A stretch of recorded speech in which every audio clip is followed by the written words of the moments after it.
Episode 22. The enemy. The next morning hit like a hangover, heavy and slow. Adrian hadn't slept. His mind looped through every detail of the night before, every word Victoria had said, every flicker of her smirk before she'd walked out of the server room across from him.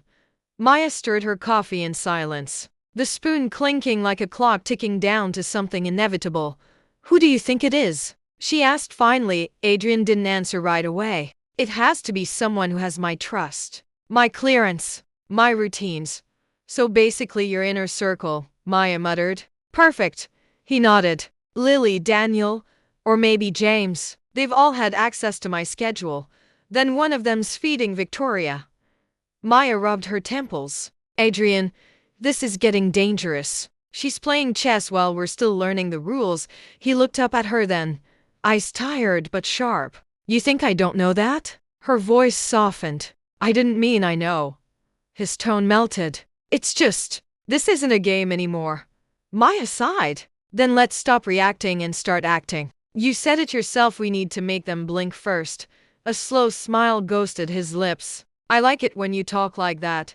She rolled her eyes, though the corner of her mouth curved up. "Focus, lawyer boy." By mid-afternoon, Adrian called a mandatory internal review meeting. The entire legal team sat around the conference table, all trying to look innocent and mildly overworked. Lily, his assistant, perched at the edge of her seat, biting her lip. James, the senior associate, checked his watch every 30 seconds. Daniel, the IT consultant, looked half asleep as usual. Adrian cleared his throat. "Someone in this room has been providing information to an external party. Confidential data. Leaks that could destroy this firm." Gasps. Nervous glances. Maya stood by the wall, watching like a silent detective, every muscle alert. Adrian continued, voice cool. "We traced unauthorized logins last night. Whoever's behind it used a cloned access card to enter the 32 end floor server. The same card used last week." Lily's hand shot up. "Wait, are you saying it was my badge again?" "Adrian, I swear I didn't. I know," he said gently. "You didn't." "Someone's been copying it." The tension dropped a notch. Maya took over. "We'll be reviewing everyone's digital history for the last month. If you've been in contact with Victoria Lang, Richard Miles, or any external competitor, now's your chance to speak." Double quote silence. And no one moved. James finally spoke. His tone clipped. "This sounds like a witch hunt." Maya smirked. "Only if you're guilty." His jaw tightened. "I have nothing to hide." Adrian leaned forward. "Then you won't mind if we start with you." For a second, something flickered across James's expression, quick, defensive, almost panicked. Then it was gone. Maya saw it. There, that flash of fear. But before she could speak, Lily's phone buzzed. She glanced down and went pale. "What is it?" Adrian asked. Lily hesitated, then turned the screen to face them. A text message glowed on the display. "Don't trust him. He's next." They dismissed the meeting early. By evening, the office felt haunted, too quiet, too clean. Adrian sat at his desk, staring at the message again. "She's inside our communication lines. She knows everything." Maya leaned against the doorframe. "That means your security's compromised. Maybe your emails too." He looked up. "Meaning I can't even trust my own network." "Meaning," she said softly, "you can only trust me."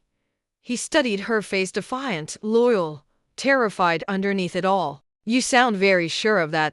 "Because I am," she said. "And you need someone who won't flinch." He stood, walked toward her until they were almost touching. "You've been here for weeks, and you've already risked more than anyone else in my life." She met his gaze without blinking. "I told you, I don't do it halfway." The air between them thick and charged, dangerous, intimate. He brushed a strand of hair from her face, fingers lingering a second too long. "Then neither do I," he murmured. Before he could say more, a sharp knock broke the moment. It was Daniel, the IT guy. "Sorry, sir. You said to notify you if there was any system breach." Adrian straightened. "What is it?" Daniel hesitated. "A file just got transferred out of our drive." "From your account?" Maya froze. "What?" Adrian's pulse spiked. "That's impossible." "I didn't," but Daniel was already turning his screen toward them. The evidence glared in blue pixels. User. A call transferred confidential files to external address. Timestamp. 18:47. That's my login, Adrian said quietly. Maya swallowed. She's framing you now, within an hour. The rumors spread through the firm like wildfire. Adrian Cole leaked the files. Board members called. Carver demanded explanations. Victoria, ever the opportunist, issued a public statement about ethical breaches and misconduct within competitive firms. Maya found Adrian in his office, sitting in the dark. "Hey," she said softly, stepping closer. "We can fix this." He gave a hollow laugh. "Fix it? Maya, I'm the new villain. You're not." "We'll prove it." He looked up at her, eyes hard. "You don't get it. She's not just trying to ruin me. She's dismantling everything I built. The clients, the trust, the firm. She's burning it all." Maya knelt beside his chair. "Then let her burn. We'll rebuild." For a long moment, he just looked at her. Then he exhaled. "You shouldn't be in this." She smiled faintly. "You keep saying that like I ever listen." He reached out, hand brushing her cheek. "You're impossible." "Good," she whispered. "Keeps things interesting." They stayed like that, close, quiet, unspoken feelings humming beneath the noise of destruction. Then her phone buzzed. A new message. "Meet me at the Riverside Pier. Midnight. I can help you clear his name. Come alone." Unknown, she showed it to Adrian. He frowned. "It's a trap, or it's the key," she said.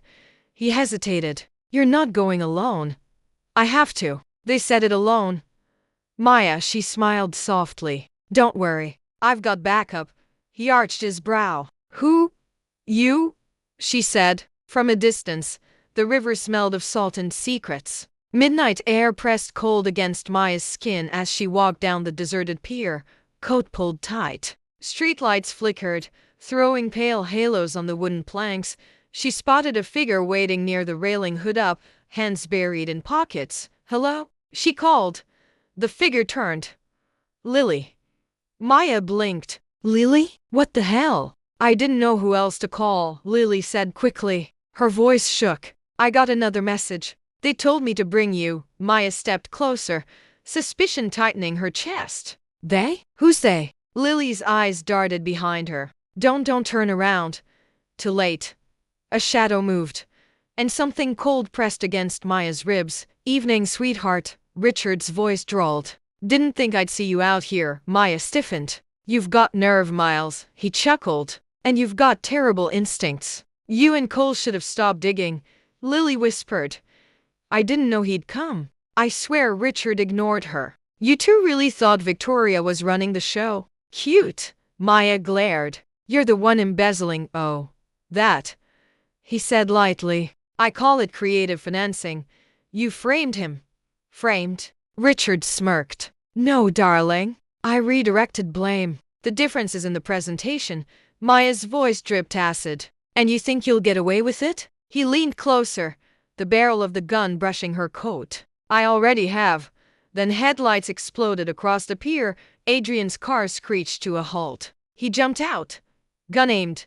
"Step away from her, Richard." Richard laughed. "Always the hero. You sure you want to play savior? One wrong move. She's gone." Maya's pulse pounded. "Adrian, don't." But Adrian didn't flinch. "You've already lost, Miles. I recorded every transfer, every shell account. It's all on the cloud." Richard's smirk faltered. "Yeah." Adrian continued. "While you were busy framing me, I was busy tracing you."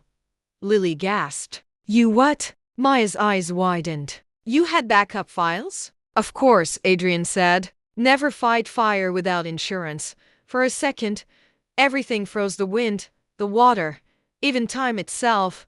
Then Richard snarled.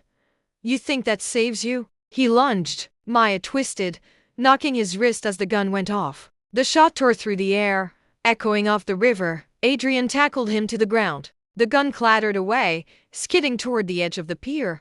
Maya scrambled to grab it, but a hand shot out of nowhere, seizing it first. Victoria.